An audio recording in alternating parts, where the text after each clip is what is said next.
el día lo amerita, es importante poder hablar, la semana, el mes. Es importante poder hablar acerca de lo que está sucediendo en nuestro país. Vamos a hacer un análisis político precisamente con un profesional para poder intentar comprender al menos lo que está sucediendo. Está con nosotros Agustín Perelmuth, quien es analista político. ¿Cómo estás, Agustín? Muy pero muy buenos días. Aquí Verónica y Marité para Canal 10. ¿Qué tal? Buen día. Un enorme gusto saludarlas. Muchas gracias. Por favor. Bueno, en primer lugar, una lectura a nivel general de lo que hoy está sucediendo luego de las declaraciones ayer del presidente, que ahora vamos a repasar. Publicaciones por redes sociales. Y también las declaraciones de la vicepresidenta Cristina Fernández de Kirchner. Bueno, qué pregunta, ¿no? Realmente es muy interesante y digno de un gran análisis político lo que está pasando con el contexto actual. Estamos viendo ahora los tweets de Alberto Fernández.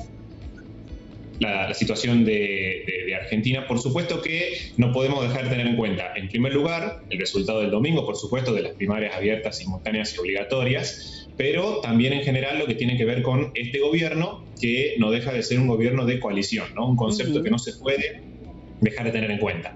Entonces, hagamos un análisis que tenga dos partes. En primer lugar, viendo estrictamente lo que tiene que ver con lo institucional y lo legal. La Argentina es, como bien sabemos, un sistema presidencialista, y en ese sentido el presidente, como titular del Ejecutivo, tiene las herramientas necesarias para disponer los cambios que crea o no necesarios para su gabinete, ¿no? Eso en cuanto a término institucional y legal. Ahora, en paralelo, hay una situación política que se desarrolla, que es este concepto de la coalición. Concepto que es muy interesante en esa comunicación que ustedes muy bien mencionan por Twitter ayer. El presidente introduce el concepto, habla de coalición, donde tenemos tres partes principales seguramente, ¿no? Con el presidente, la vicepresidenta y lo que tiene que ver con el kirchnerismo, y Sergio Massa y su sector, por supuesto, representados. También mencionar a los gobernadores y a la CGT como actores importantes en esta coalición.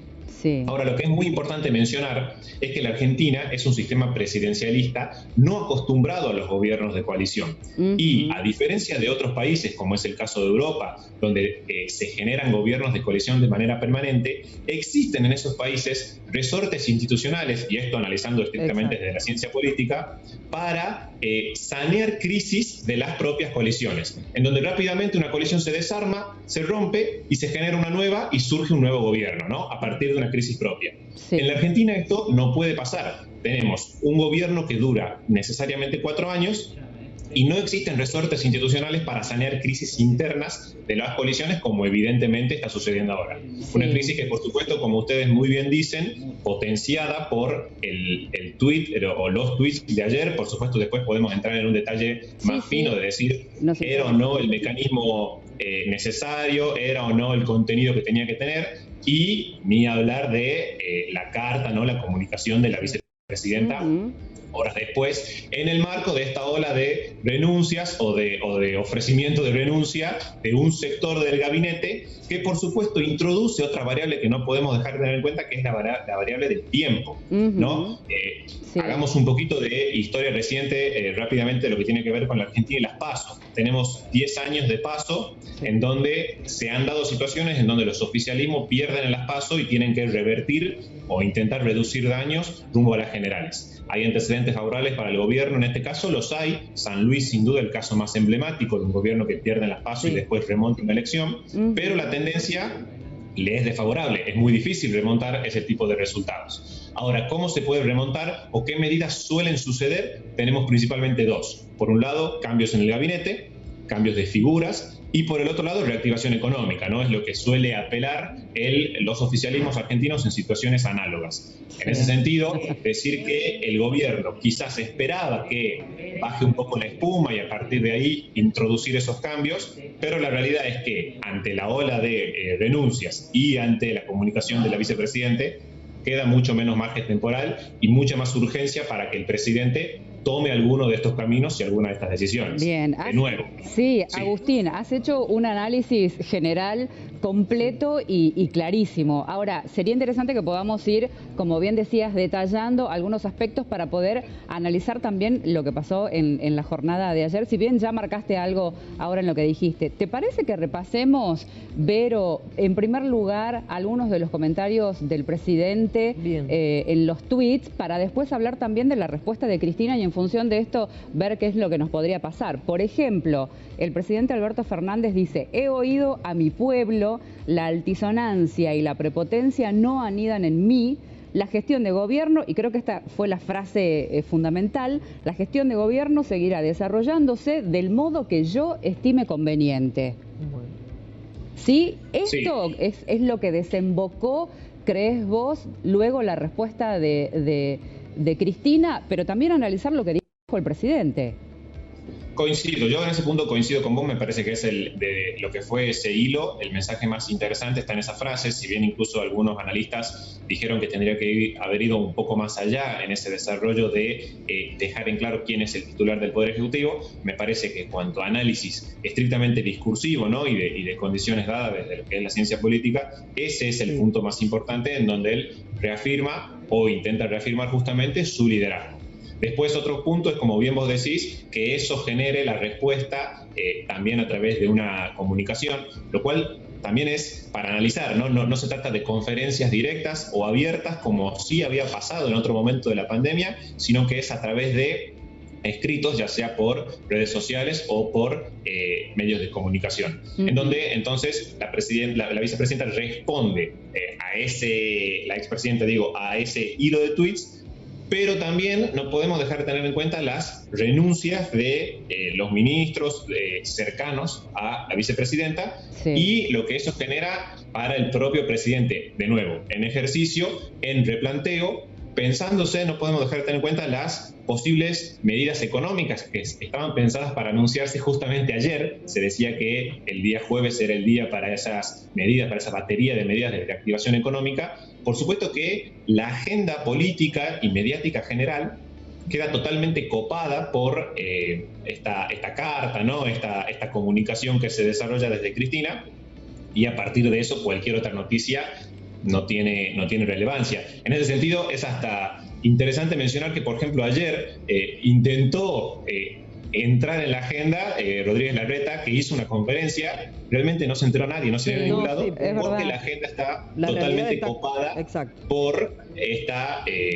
interna, ¿no? Esta situación de crispación dentro del oficialismo nacional. Sí, con lo que es mediáticamente y comunicacionalmente es muy entretenido ver cómo muchos tratan de hablar por sobre lo que es la agenda ya impuesta, que tiene que ver con la interna del oficialismo, y quedan todos pataleando en el aire, para decirlo en grosso modo, porque nadie logra acaparar el centro de atención en este momento. Ahora, yendo específicamente a lo que publicaba Cristina Fernández de Kirchner en el día de ayer sobre la figura de Juan Mansur dentro de... Sabrás que nosotros estuvimos viviendo una interna cruentísima durante este año, desde marzo a la fecha, que se ha dirimido el día domingo con el ganador absoluto de lo que ha sido la interna, el gobernador de la provincia, y el encumbramiento de la figura del gobernador de la provincia de Tucumán en cuanto al futuro discrecional y administrativo del país. Bueno, ahí en ese punto, la verdad, me diste pie a lo que quería desarrollar a continuación, que era que si bien cualquier tipo de batería de anuncios económicos queda solapado con esta comunicación, esta carta, en paralelo se desarrolla una plena instalación en la agenda mediática, política y nacional de la figura de Juan Mansur, lo cual resulta muy interesante porque también viene a continuación de lo que es justamente el mensaje de Cristina. La realidad es que, como bien vos decís, Tucumán tuvo por primera vez internas de paso tan competitivas, ¿no? Digo, en sus dos principales espacios políticos y, por supuesto, en el oficialismo, en el peronismo, en donde se produce el triunfo de el espacio que, con las candidaturas de Pablo Yedlin, de Roxana Chala, impulsa el gobernador Juan Mansur, y a partir de eso se instala su figura. Recordemos que también tuvimos las reuniones de Alberto con Uñac y justamente con Mansur, es decir, el apoyo de los gobernadores ganadores el domingo, que se hace presente ahí, y en paralelo, horas después, apareciendo la figura justamente de Juan Mansur, ya instalada en la agenda por su triunfo del domingo, y por la reunión con Alberto, pero que surge mucho más, sobre todo por la importancia que se le da en esa comunicación, ¿no? Hablando de diferencias superadas, remarcando su triunfo justamente en Tucumán, remarcando su gestión como ministro y, por supuesto, con su propuesta para el Gabinete Nacional.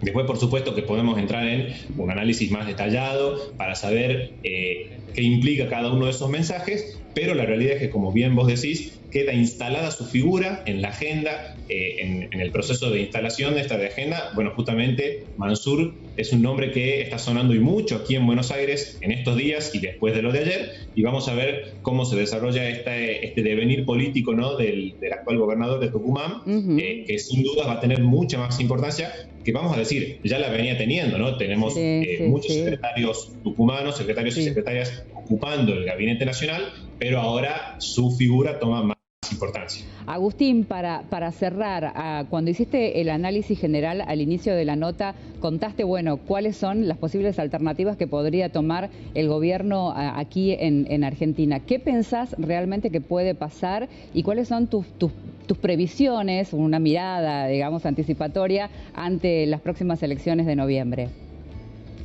Bueno, qué buena pregunta. La realidad es que, de nuevo, me es inevitable, además como politólogo, remontarme a los antecedentes históricos y también a lo estrictamente cuantitativo.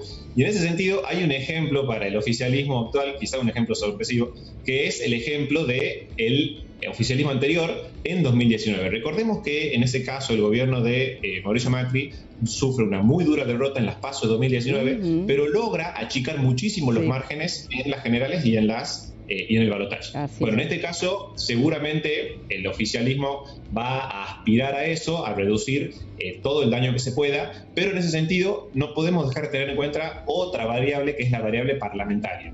La Argentina tiene hoy un Senado con mayoría del oficialismo, con quórum propio, y una Cámara de Diputados donde eso no funciona, pero se puede lograr con acuerdos. Entonces, resulta muy difícil creer que el oficialismo ya pueda aspirar a tener una mayoría en diputados, es algo casi olvidado, pero sí a reducir daños, ¿verdad? Y con acuerdos conseguir el quórum.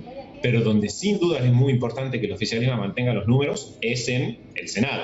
Recordemos que la Argentina elige por cada elección de senadores, 8 provincias son siempre las que renuevan, y en esas 8 el peronismo tiene 2-1, como se dice, ¿no? Porque recordemos que eligen 3 en 4. Y de esas 4 perdió en 2. Entonces me parece que ahí es donde se debería centrar la mirada política del oficialismo para poder revertir los números y garantizar seguir teniendo esa mayoría. Bueno, Agustín, te queremos agradecer muchísimo este tiempo que has tenido para nosotros. Ha sido un gran gusto y seguramente serás de consulta permanente. Gracias. Muchas gracias a ustedes. Gracias, hasta luego. Bueno, ¿nos vamos ahora con Tune? Por favor.